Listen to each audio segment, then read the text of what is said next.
Hi everyone and welcome back to my YouTube channel. Now, as promised, today is going to be a trip report of my Disneyland Paris trip in January 2018. Lots of things happened on this trip, some good, some bad, but I'm basically here to give you all a little rundown of all the things that did happen. I will be highlighting more of the bad things that happened because a lot of you will have seen in the vlogs all the good things that happened. So all the rides that we went on, all the character meets that we did, the dinners we had, all that sort of stuff. So I'm actually more here to talk about the things that went wrong that shouldn't have, but actually I will highlight some of the really good things as well for you. So let's start with day one. We took the train from Cambridge North Station to London King's Cross. It was very early in the morning, the train was at 6:30. So yeah, we weren't very happy about that. I don't do early mornings. And then yes, from King's Cross Station we walked over to London St Pancras International. It was raining very hard at that point, so we weren't overly pleased about that either. So it wasn't a great start to the holiday. Very early and very cold and wet, but neither of those things can be helped. So we walked over to the Eurostar Terminal, which is in St Pancras International, and printed out our tickets. Very easy check-in, straight through passport control and security, all that sort of stuff. It was really, really simple, really easy, and well signposted as well, so you couldn't really miss the Eurostar, which is good because that was one of my main worries before I went. Our Eurostar train left at about 8:50 in the morning, and we went straight to Lille in France. Train journey was very pleasant, very easy, very normal, nothing unexpected. And then at Lille we had half an hour where we had to get off the train, change and get on a different train. I think it actually ended up being the same platform anyway, but in order to tell you have to go upstairs. The kind of train lines are almost underground and you have to then go up an escalator to the second floor to then find the big screen that tells you what platform you're going to be leaving from. So yes, I ended up doing a journey that was a bit pointless, up the stairs and back down again in order to find out I was going from the same platform. But the second train was actually good fun because it looked old-fashioned. Ryan quite enjoyed it. It looked a bit like Orient Express. So that was our train on the way from Lille to Disney. We arrived at Disneyland Paris station at about 1 o'clock in the afternoon, and we took the bus shuttle from the station to Sequoia Lodge where we were staying. It's a gorgeous hotel. I've stayed there before and it's always been my favourite hotel. It's cosy, it's warm, it's got a really big roaring fire next to the bar, and it kind of feels like it's a little log cabin but on a slightly grander scale. We checked in at the front desk and we were sent to our room, which is in the Monterey Lodge, but as soon as we walked in we both went because the room smelt of cigarette smoke, so we weren't very happy about that. Marched straight back down to reception. We said this is what's happened and they said that's fine, we'll change your room. So Sequoia Lodge were really good about that, about changing our room. They apologised and then sent us to the Big Sur Lodge where we were in room 553, and it was very nice. We walked in, there's two big double beds, cabinet with like a TV on, it had some drawers that you can put your clothes, there's a safe, there's an ensuite, there's lots of nice things. But I'm going to be posting next week the Sequoia Lodge room tour for you guys to see. So you'll see more detail, the standard room that we were in at the Sequoia Lodge. The good thing about room 553 in the Big Sur Lodge was the fact that we were right at the end of the corridor, so there was only one person next to us, but the beds were the other side of the wall, so you weren't kind of bed and then wall. The beds were the opposite sides. So our beds faced onto the outside, but also the room was on the second floor, which meant that we had no one above us either, because I really struggle sleeping in a new place, and things that don't help are if it's too hot or if there's lots of noise. And we found staying in the Cheyenne in January last year that there was lots of people kind of like running up and down the corridors at 11 o'clock at night, which isn't ideal for someone that wants to go to sleep earlier than that because it's Disney and it's busy. You need your sleep. So once we had checked in, we were happy in our second room, we headed to the Disney Village and we went to Annette's Diner for lunch. It was really lovely, as it always is. Ryan had the avocado burger, which he can strongly recommend to you all. It was so lovely. And my mum always loves the avocado burger, so she recommended it to him and he tried it and he now recommends it to everybody. Now at this point, walking to Annette's, and actually when we got out of Annette's as well, the weather was horrendous. It was torrential rain, and for me, rain is fine, cold is fine, wind is fine, but all three altogether is slightly unbearable. And as I've always said, a rainy day in Disney is better than a sunny day anywhere else, but it started to push it ever so slightly on that Monday. It was torrential all day and it was blowing in our faces. I had water dripping off my nose and, you know, little things like that. It just took away a little bit from that first day of magic. You walked into the park and you couldn't see the castle from from how much it was raining in your face. So obviously none of that is Disney's fault, but the first day didn't feel quite so magical. Despite the rain, we got on a good number of rides in the first day. So we went on Star Tours, Buzz, Big Thunder Mountain, Small World and Pirates. It was Ryan's first time on Pirates, which was really exciting for me because I knew he'd love it. And it's now become his second favourite ride in the park. So that's exciting. His first, by the way, is Peter Pan, which I think is adorable. So by the time we had done all of those rides, and I think we got ourselves a snack as well, by the time we'd done all of them, we were very tired and very wet and cold and a little bit miserable, so we headed back to the Sequoia Lodge because it meant that we could warm up a little bit. On the first night we were supposed to be staying to watch the illuminations because we figured that doing it on the first night would be better because we would be less tired from all of the days backing up of Disney. But actually we were too cold and too wet, so we abandoned that plan. Once we were back at the hotel, we then headed for the sauna and steam room, which is in the Sequoia Lodge swimming pool area. It's kind of a steam room in the back of the changing rooms. But when we got there, we found that the lockers weren't working, so we were given out a big black bin liner to put all of our stuff in that we had to just drag around with us, which, you know, wasn't great. It wasn't really ideal. And also the sauna and steam rooms are at the back of the changing rooms, but the changing rooms were split by gender.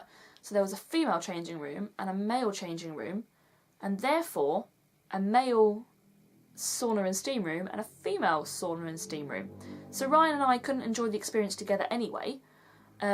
And one of each changing room weren't working. So the sauna wasn't working in mine and the steam room wasn't working in Ryan's. So we couldn't enjoy it anyway. We couldn't find any way of communicating with each other. I ended up standing at the back of the changing room for 10 minutes waiting for him to come out that end. He was standing at the front waiting for me to come out that end. So yes, it wasn't an overly successful trip. So it made us a little bit more cold and fed up. But I ended up heading back to the room and I ended up having a bath, which made me warm up slightly more, which is good. And their bath was good, but I don't think Ryan would have survived the bath because he's 6'3" and I was laying in the bath and had to bend my knees slightly because it was so small, and Ryan would have probably got his torso in it and his legs would have been up there. So yeah, I don't think it's designed for tall people. So after all of that, we headed to Hunter's Grill, which is the restaurant and bar in the Sequoia Lodge Hotel. So we headed there for 8:15 reservation, and it's a buffet service, and it's really lovely. I found less to eat than Ryan did. I wouldn't say I'm a fussy eater. I'm slightly particular about what I want on particular days. So some days I might not fancy fish, or on some days I might not want any salad. So it's kind of, I'm a bit more particular, but you know, I eat most things. Ryan will eat pretty much anything. So he found lots to have and he was very excited. There was just not enough variety, I think, was what I was thinking. He had no complaints about it at all, and I had no complaints about the dessert bar. That bit was absolutely lovely, as they always are. But there was kind of one fish dish and then one chicken dish and then one beef or something like that dish.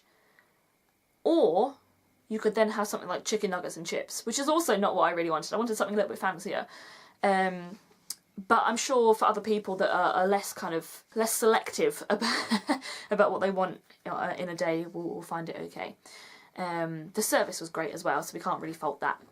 We also enjoyed a cocktail in the bar in Sequoia Lodge. I think it's called the Redwood Bar. The fire wasn't going, which was a bit of a shame because we needed that after the day that we'd had. But we did enjoy a cocktail, and I got myself a light up ice cube that they put in the drink, which is really good. Here it is. So you can click it once and it makes a colour. And you click it off, and again, another colour. And eventually, you get to this, which is what it came in. It's just a kind of battery-powered, I suppose, ice cube. It's made of plastic, but they stick it in your drink, and you can take it home with you. It's a souvenir ice cube, so yeah, that's what we both had in our little cocktails, which is very cute. A nice little souvenir for us. Now, we got back to our room after the dinner and drink at the bar, and we found that our air conditioning wasn't working. It was rather hot in our room, despite it being January, and also we like a cold room to sleep in. So the air conditioning was turning on, but it was only going down to 18 degrees, which to us was, that's a nice sunny day in England. So I thought, that's not cold. That's kind of not quite good enough. So we rang reception and they said, well, it only goes down to 18 degrees because it's winter. And that's fine. That's acceptable. But our issue was, don't advertise that you have air conditioning all year round if it only goes down to a certain temperature. But the Sequoia Lodge were really good, and they sent up a fan for us free of charge, because they said, sorry that we can't make your room any colder, but here's a fan for you. So that was really lovely. And then we found that the sink in the bathroom didn't drain, so they ended up kind of coming and ripping out the plug. So I was like, okay, good, that's solved it. But what if I wanted to wash my face and fill up the sink? And I couldn't because you ripped out the plug. So yeah, I mean, that was a kind of a short-term fix, but it wasn't overly ideal. But yeah, there was the odd little bit on Monday night which made it feel like it wasn't a very magical day. But it's okay because Tuesday was better. Okay, day 2. So day 2 was much, much better weather. I was fully prepared. I had a big ski jacket with me, plus a kind of thin waterproof jacket, and I put them both on for day 2. The big ski jacket first and then the waterproof jacket, thinking that if it was torrential rain again, the rain would have to penetrate through the waterproof jacket in order to then penetrate through the ski jacket. Because on the first day I didn't have the waterproof jacket, I just had the ski jacket, and I was soaked through, even though it's like, that thick as a jacket. And it worked, firstly because there wasn't as much rain, and secondly because I had the extra layer. Now, the ride times in day 2 were very, very low. We didn't wait any more than 20 minutes for something, and that was Buzz Lightyear. Even Thunder Mountain, we only waited 10 minutes in the normal kind of standby queue, and the other times we got 2 fast passes, so yeah, there wasn't any waiting around really at all, so that was really good. So we started our day with the breakfast at the Sequoia Lodge. We upgraded, we paid the €7 each to have our breakfast buffet, and I enjoyed that a lot more than I enjoyed the dinner. We had the mini rolls, which I associate with Disney. We call them Disney rolls in our family, the little very tiny bread rolls. And croissants and things like yoghurt. You could get some hot stuff like bacon, sausage, beans, that sort of stuff if you wanted to, but I stuck with my pain au chocolat because you have to have them when you're in Disney. And Ryan enjoyed his Disney rolls and the very, very small pots of bon maman that you can get. We can get the big jars here, but I don't think we can get the little ones. So that's always very exciting with the bon maman with the President butter as well. So that's very Disney as a breakfast goes. On the second day, we decided to head to the studios for Extra Magic Time. I have to keep making sure I call it Extra Magic Time because it's now no longer called Extra Magic Hours, it's Extra Magic Time. So we hit Crush's Coaster first because that's always the difficult one to get on if you don't hit it first. Otherwise you're going to be queuing kind of up to 2 hours or potentially more in peak periods. So yes, we went on that one first. We waited about 15 minutes. And as always, absolutely lovely. We love Crush's Coaster. The theming in the first bit's fab, and then obviously the roller coaster section is so much fun. I know a lot of people that hate it, but to us it's a good start to the day. We then went to Ratatouille, and because we'd gone to Crush's Coaster first, we fully expected that as soon as we got to Ratatouille, it would be super busy, because if you haven't gone to Crush's Coaster, you've gone to Ratatouille. But we got there and it was a 5-minute wait. And by 5 minutes they mean it's a walk-on, because it takes 5 minutes to get to the actual ride from the start of the queue. So that was amazing. Ryan loves Ratatouille as well, so he was very pleased that he got to do Crush's Coaster and Ratatouille in such a short space of time. I then let Ryan go on RC Racer by himself, because I absolutely hate that ride. I tried it last time that I was there with him, and I will never try it again. So, yeah, he went on that by himself, and then we both went on Slinky Dog together, because I think that ride's fab. It's great fun. I slide around all over the place. I can't really sit still in that ride and end up kind of going like this, and it's all a lot of fun. And then we headed to Aerosmith, Rock and Roller Coaster. Went on that, again, 5 minutes. And again, we absolutely adore that ride, but as you guys would have seen in my first vlog, my part 1, the ride didn't have any music. And the whole point of Rock and Roller Coaster is to be in a roller coaster where you're kind of jamming to Aerosmith at the same time. So it felt a little odd that me and Ryan were just travelling at 80 kilometres per hour but having a conversation because we didn't have any music to listen to. It was a bit weird, and it wasn't, it didn't make it an overly enjoyable experience. I think when Ryan went on it again without me, I believe it was working, but he didn't specify either way. But yeah, that was a bit of a strange experience, and not one I really want to do again. It's great that I've had that experience, I suppose, but yeah, I wouldn't recommend it because it's just a bit dull. So we headed back to the main Disneyland park after we'd been on Rock and Roller Coaster, and at that point we headed to Discoveryland and went to Hyperspace Mountain. Now, I hadn't been on it at this point. Ryan had been the day before while I went on Buzz to do a little bit of filming. But he said to me, "Oh, go on, you can do it now," and I wasn't thrilled by that idea.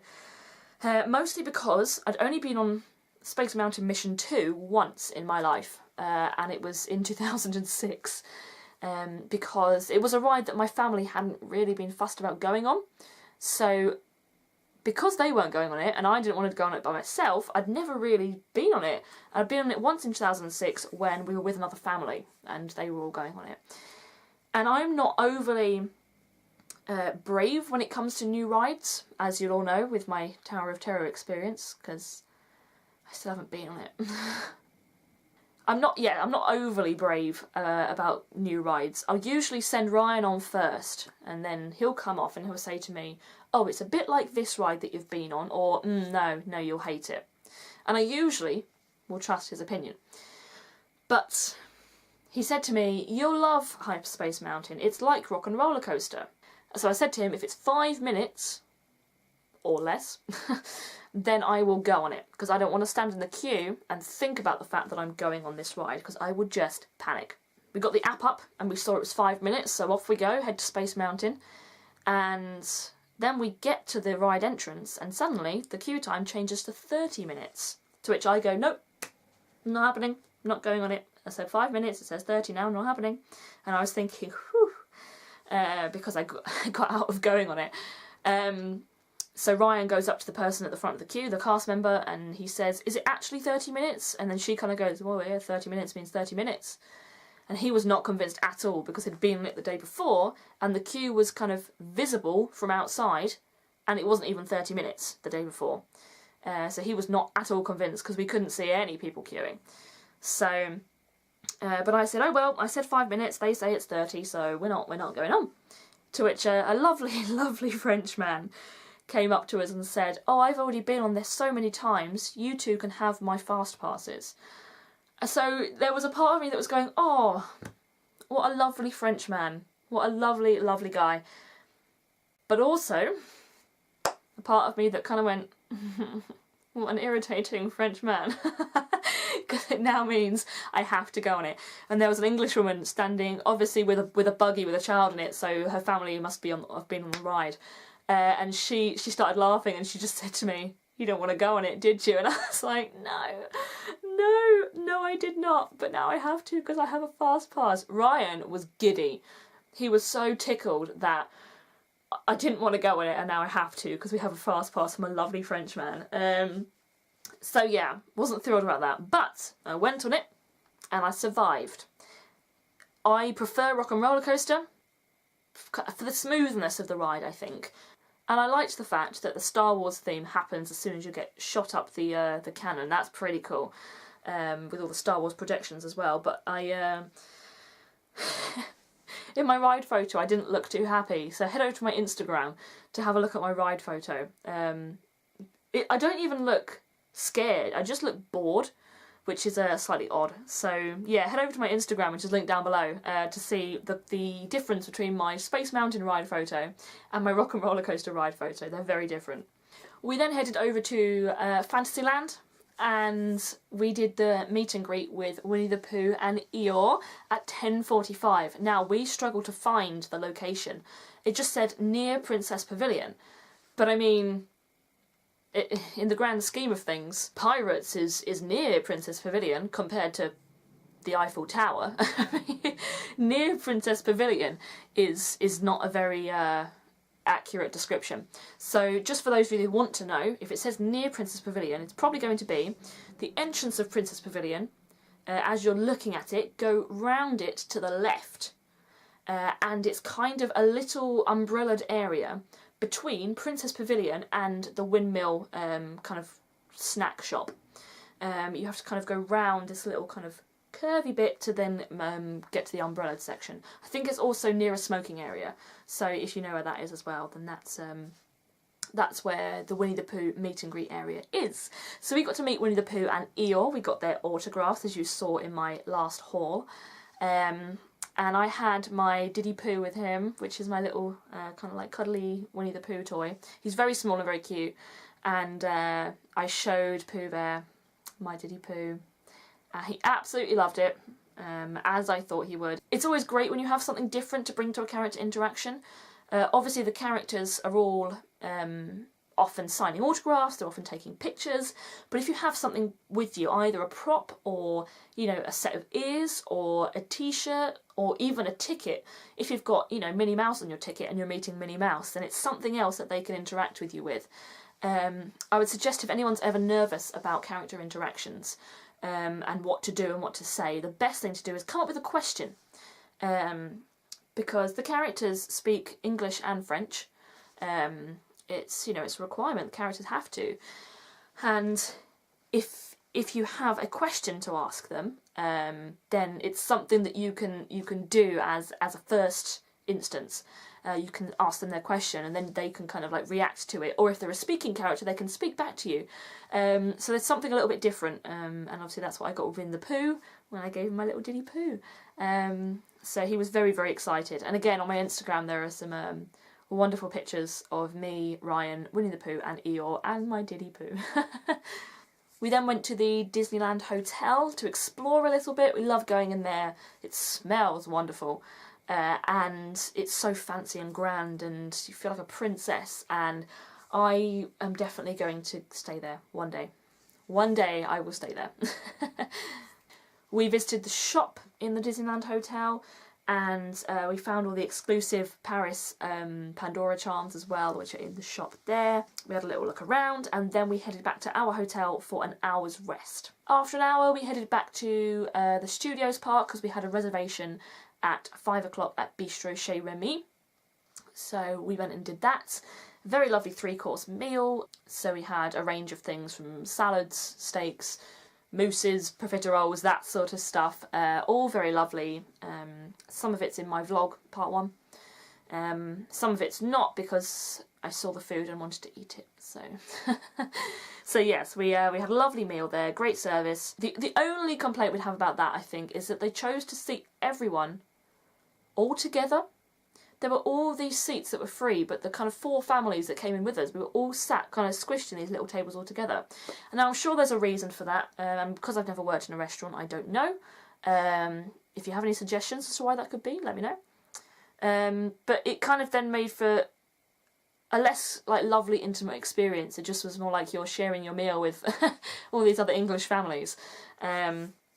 So yes, that was it. But we left there. We went on Ratatouille one more time as a ride, kind of final ride of the day, and it was a walk on again. So we enjoyed that, and then we headed over to the Disneyland Park for one last time of the day for the Illuminations show at 7 p.m. It was Ryan's first time seeing it again. I saw it in October for the first time, and I stand by the fact that I don't think it's as good as Dreams, but actually it was slightly better this time because I had a better view. In October it's far busier and you couldn't really see because there was trees, and I had to kind of get this little gap in between the tree where the castle would be, and yeah, it wasn't a great view in October. But in January you can rock up 10 minutes before and get a fantastic view. So don't believe the hype of all the people that say you need to get there an hour and a half beforehand in order to get a good view, because if it's not a busy time, you really don't. We got there at 10 to 7 and we had a fantastic view. Last thing we did on the Tuesday was to hang around for about 20 minutes after Illuminations finished. We kind of went into the shops, avoided all the crowds, and then 20 minutes later we got some kind of very, very nearly empty Main Street pictures, going back out to the exit, where all of the Main Street is lit up and it looks gorgeous, and then taking pictures of us in front of the castle as well. So yeah, that was very lovely, and I was very pleased that we got to do that because it was on my kind of January trip bucket list. Quick roundup of some of the rides that we did on the Tuesday. So there was Buzz, Big Thunder Mountain, Hyperspace Mountain, Pirates of the Caribbean, Indiana Jones, Snow White and the Seven Dwarfs, the Mad Hatter's Teacups, Peter Pan's Flight, Crush's Coaster, Rock and Roller Coaster, RC Racer, but not me, and Slinky Dog Zigzag Spin. So those were all the rides that we managed to do, some more than others, but we managed to do them all on the Tuesday. Okay, so day 3. Now, if you guys have watched my trip vlogs already, you will know that day 3 was not a very successful day.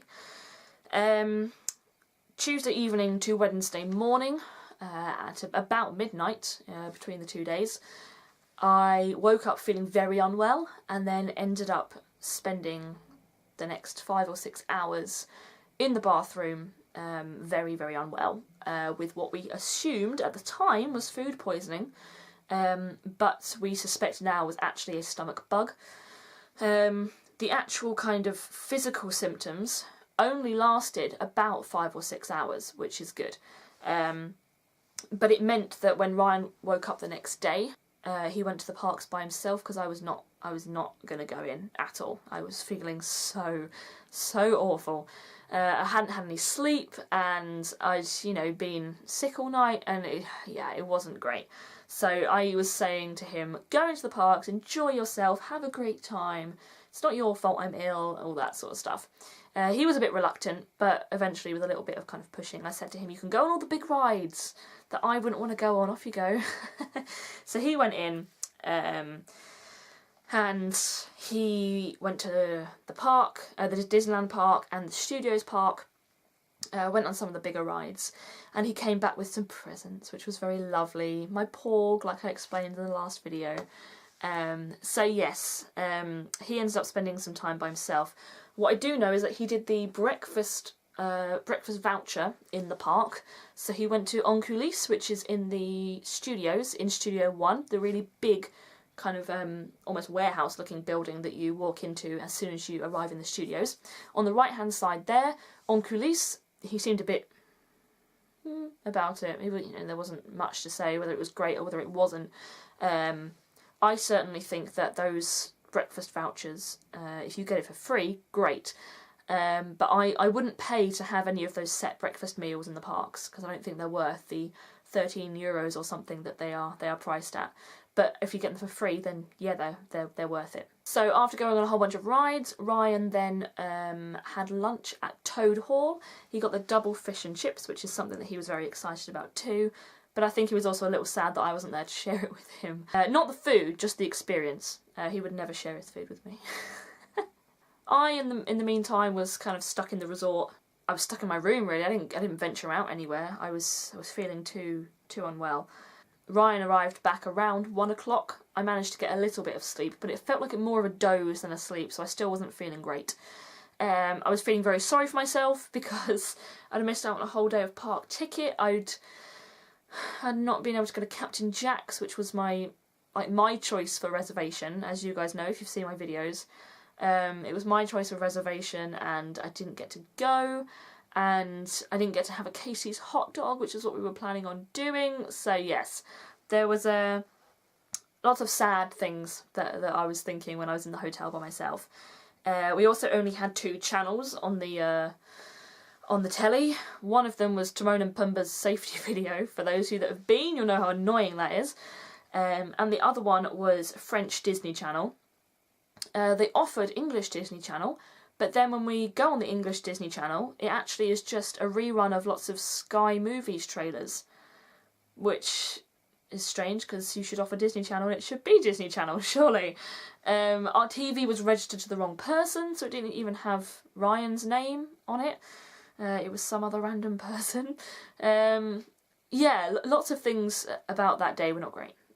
Mostly me just being unwell, wasn't fab. But yes, the Sequoia Lodge were very good though. With me being unwell, at 2 AM and 4 AM, there were these little Frenchmen who didn't speak any English coming to my room to collect buckets of vomit, and like it's not a pleasant job, but they did it, didn't moan, they just kind of said, yeah, hand me the bucket, and I did. So yeah, they were very, very good, something I could never do. So they were wonderful staff and very helpful concierge. So yes, we can't really fault Sequoia Lodge for what they did and how they treated me when I was unwell. For anyone out there who's considering a solo trip, I know everybody is different, but it might be helpful to add that Ryan didn't really enjoy himself doing things by himself. He said it was kind of better to share it with me. So if you feel like you're one of those people but are also considering doing a solo trip, maybe that information might be useful to you. Now, our €100 gift card, which is one of the main reasons that we booked the trip when we did, because we knew we were going to get that free, the €100 gift card actually stopped working on the day that Ryan went in by himself. He got told, come back in 2 hours, and he did, and then they said, oh no, come back in 2 hours, and he did, and they said, oh no, it's still not working, should be working by the end of today, and it wasn't. So we ended up going back again on the Thursday, and eventually it was working. So that's good, it was working again, but we'd end up using €50 of our own spending money with, no kind of subsidising from Disney, because it was kind of their fault that the card wasn't working, and then we ended up using money of our own that we weren't expecting to use, so therefore wasn't budgeted. So yeah, that wasn't great either. But eventually it did start working, so we had no extra costs on top of the €50. It also might be useful to add, if you've seen the vlogs part 2, then you will know this already, but it might be useful to add that if someone that you are travelling with is unwell, you cannot go to first aid and get medication for them. They do not give out to any third parties. So Ryan went and said, that I wasn't well, and that was there anything that I could take that they could give me? And they said, no, we can't give it to you, we have to give it to the patient. So it's interesting to know for those of you, big tip, first aid, only give to the patient, do not give to third parties. So day 4.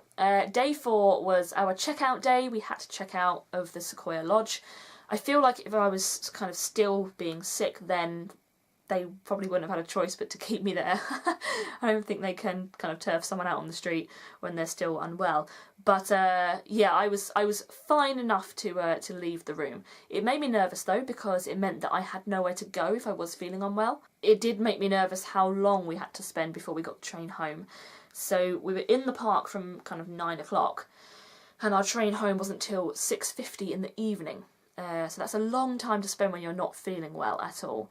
But we went to first aid. I then got myself a tablet to stop kind of the nausea and stuff, and they did give it to me and they really helped.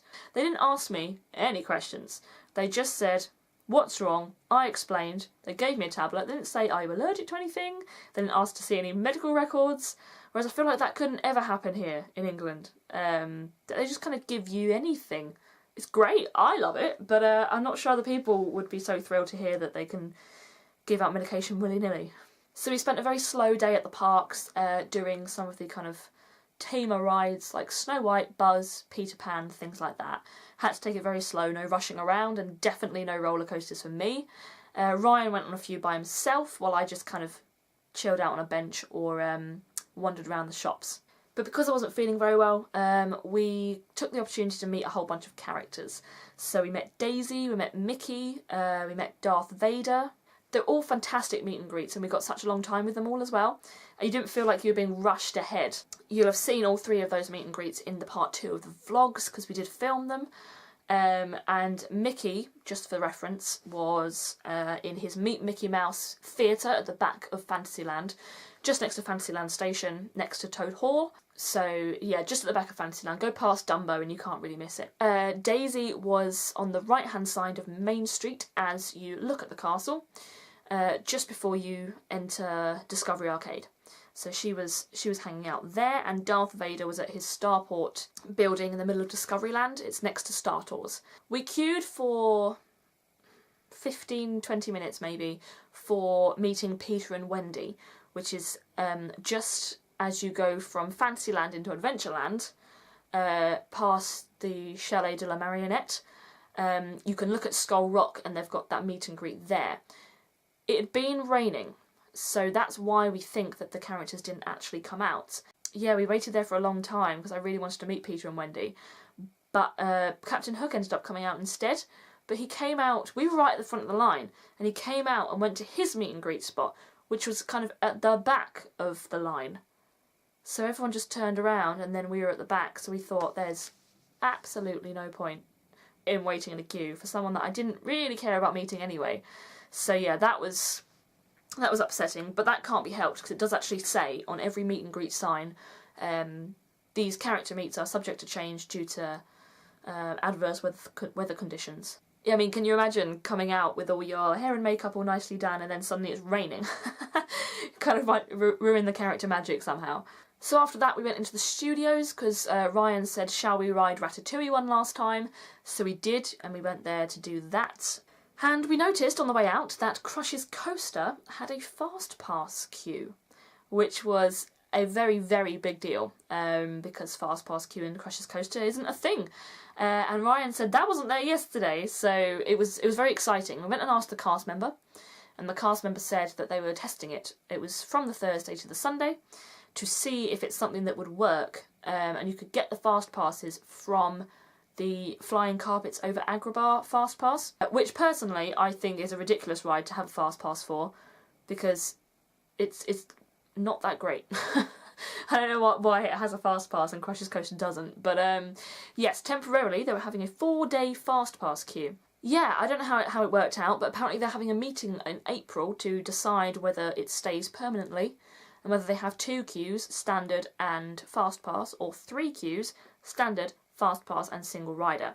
Hang tight and watch this space and we'll see what happens. So because I was so upset about not being able to eat in Captain Jack's on Wednesday evening, Ryan rang the reservations line and actually ended up rearranging it for 4:30 on the Thursday. Now, I hadn't eaten anything solid or substantial for 36 hours at that point, so I was still not up for eating, and I wasn't hungry. I didn't feel like eating, because obviously your stomach has to work back up to eating. So I got to Captain Jack's and I said to them, I have a meal voucher and I'm happy to use it, otherwise it's just going to go to waste, but I'm literally just looking for some rice. And they couldn't do just rice, unfortunately, because they have a special type of rice and they've already kind of made the rice in big batches. So it had some like black beans and stuff in it, and I was told by first aid no vegetables. So I ended up kind of picking those bits out and ended up just eating a tiny bit of rice. It wasn't overly substantial for me, but I didn't want anything substantial, so that was okay. Ryan had his nice 3-course meal and he seemed to enjoy it. I wasn't overly fussed about the Captain Jack's menu anyway, so it wasn't like I was that upset. I just really wanted to be in the restaurant because Captain Jack's used to be Blue Lagoon, as some of you will know. And Blue Lagoon has always been my favourite restaurant because Pirates of the Caribbean is my favourite ride.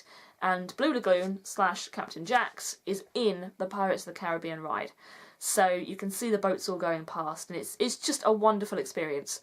And we were sat at a table right next to where the boats go past. So yeah, I couldn't have asked for a better table, to be honest. You know, I was very, very touched and thrilled that Ryan had rearranged the reservation to make me happy. So yes, I was very happy about that.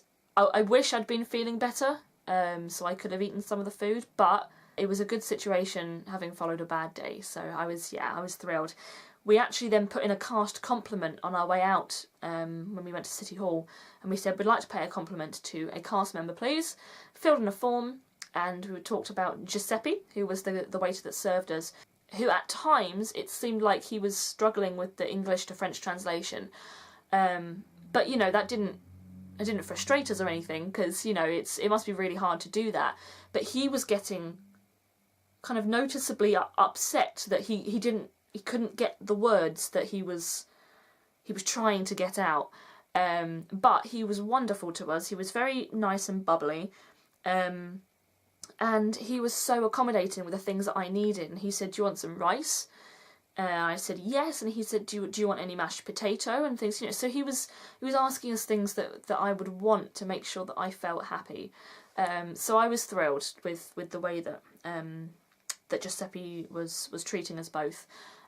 Because Ryan has dietary requirements as well, as in all the time, not just on our trip. So we had to keep asking ingredients and he had to keep translating them, and it was probably a really difficult service for him, but he handled it so well.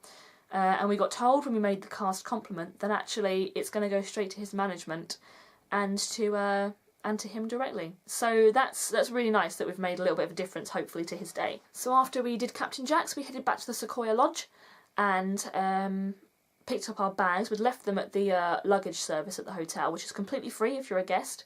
You have to pay for the ones at the station, but I suppose it's a little less hassle just to go to the station than it is to go to your hotel. But we had the time, so we went back to the Sequoia, we got our stuff, and then at that point we headed to the train station. Got the train to Lille, got the train to St Pancras, and then got the train back to Cambridge. And at that point we were very, very tired, very, very ready to go home after what has been an interesting trip. So that is my trip in general. A couple of extra points to add are things like smoking around the parks. There's a lot of people smoking where they shouldn't be, and a lot of people using selfie sticks, which are banned in the parks. Both things are banned in the parks. The smoking is allowed, but only in designated smoking areas. And you see cast members walking around looking at people who are smoking or using selfie sticks and not saying anything. Now, this is where I feel that Disneyland Paris should take a leaf out of Orlando's book. Because in Orlando, if you have a selfie stick, you get it confiscated at the gate in security. They stamp down on smoking in the parks. And there's not a lot of things that I do when I compare Paris and Orlando, but I think that's very important to point out that Orlando are very strict on those things, and Paris seem a little bit more lax. Other things like the characters appearing to be in 2 places at once. Now that's not a thing, that doesn't happen. You can't have 2 characters in the same place at once, because there's only one of each. There's only one Pluto, there's only one Winnie the Pooh, there's only one Mickey Mouse. So characters appearing to be in 2 places at once is very interesting. I shall leave it there. I wonder how they do it. All of the negatives being said, it is worth mentioning that Disneyland Paris and the Sequoia Lodge particularly were absolutely wonderful during our stay. Particularly when all the bad things happened and we said, well, why is this happening? why have you had a routine power cut check at 3 PM in the afternoon and not warned any of the guests? Because, I mean, that happened. There was a power cut for 10-15 minutes.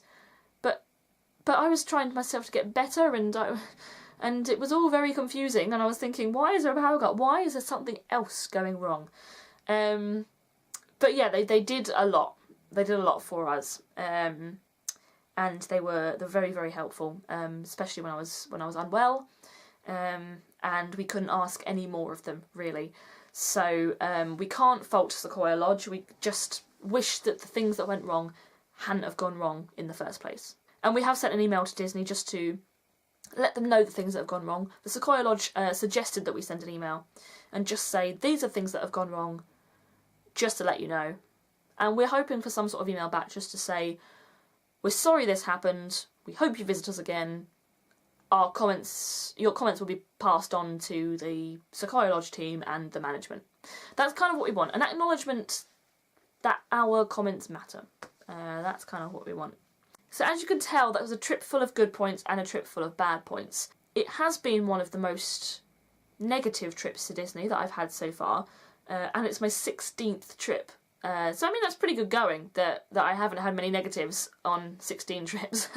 They all just seem to fall into one trip. It's not stopping me from going back, but it will prepare me from doing things a little differently next time, potentially. I'm quite happy to leave some parts of the trip behind, but there are also some really wonderful memories that I can cherish as well. So as I said before, next week will be the Sequoia Lodge room tour. It'll be a very short video, about 3 minutes long. So if you are interested in seeing what the Sequoia Lodge room tour will be like, then tune in next week. Until then, have a wonderful week. Bye!